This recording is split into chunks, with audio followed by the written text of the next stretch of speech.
It's Daylin with Redeeming Day. Thanks for being with me today. I have been having something on my mind. There's a movie that's out right now that I've gone to see 2 times. It's called Fly Me to the Moon. And a lot of people know my story, but some people don't know my story. I had like 25 people subscribe to my channel yesterday, which is like, what? So I'm just going to give a tiny little background and say, why have I been going to this movie, Fly Me to the Moon? Well, my husband passed away a year and a half ago. And so I talk a lot about how to get through things, how to get through hard things. And there's a lot to say about that, which I won't go into right now. But Bill loved NASA, okay? He wanted to be an astronaut. When we were moving just in the last month, I actually found his application where he had applied to work at NASA. So I have been drawn to this movie because he would have been drawn to it. So it's not like a spoiler to tell you that in 1969, there's a lot of talk about faking the moon landing, right? So anyway, I've gone to this movie twice now because it makes me feel close to Bill. It makes me feel like, oh man, he would have loved this movie. And there's a lot of good lines in this movie. But at the end of it, well, it talks about how science can draw people to God, so that's a good thing.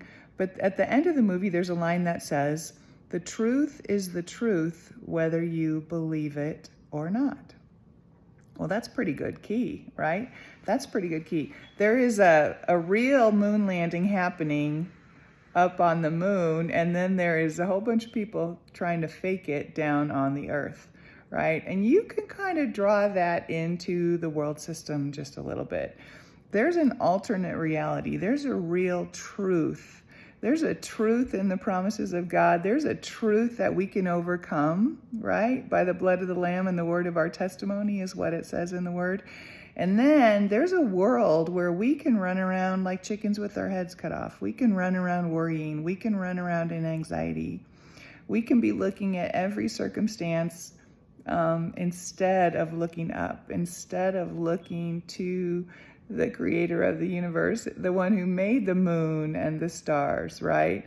It's pretty big step and leap of faith to think about somebody walking on the moon. I mean, way back then in 1969, certainly, and even more now. All of the things that, God has provided so many good things for us to figure out and to get revelation of. The way I'm trying to tie this all together is the truth. The truth of the word is the truth, whether we believe it or not. So when you know something, I've talked about that before. My favorite word is gnosko, which means knowing. When you know God and God knows you, and you know the truth, that can bring a peace to your life. That can bring something that can help you overcome hard circumstances, which is what I'm always talking about for those of you who don't know me. That's what my gift is, or my mission is, or my calling is, or whatever, is to maybe help other people be able to look past the problem or past the circumstances and look forward. Look forward, look up. Look up to incredible miracles like somebody actually walking on the moon. I mean, think about how out of this world that was way back then. Well, there are things that we can look forward to if we focus on those things. The truth in the Word of God is true whether we believe it or not. So are there some promises that are out there that you think that can't really be true for me? What about by His stripes we've been healed? That's a big one. What about you have been made worthy by Jesus on the cross? That's a big one. What about you are forgiven? You are truly forgiven. That's another big one, right? These things are truth, whether we believe them or not.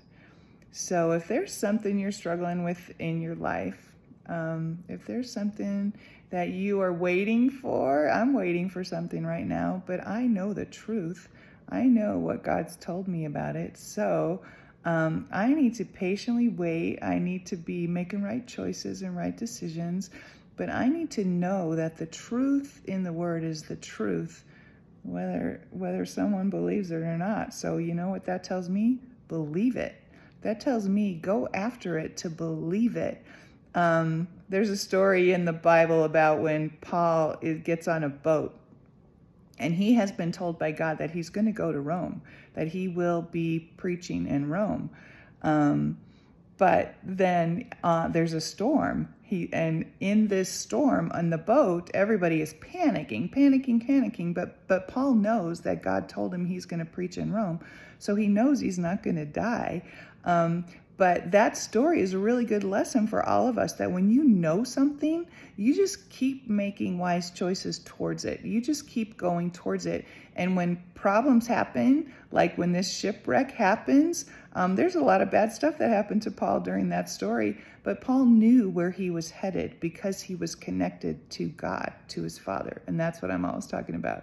So there's a lot of thoughts in that little video, but God's been talking to me about that. I just loved that movie. It made me feel close to Bill. It made me realize, okay, wait a minute. The truth is the truth. There's a reality going on higher than we are. There's a reality going on higher than just all of the stuff down here in the world.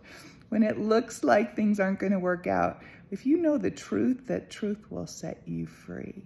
So that's what I wanted to say today. I hope you guys are doing good. Thank you, all the new people that are subscribing to my channel. I never even thought I'd say that word subscribe. Ugh, I don't like it. But it's a reality. It's a truth. So God bless you guys. We'll talk soon. Thanks. Have a great day. Bye-bye.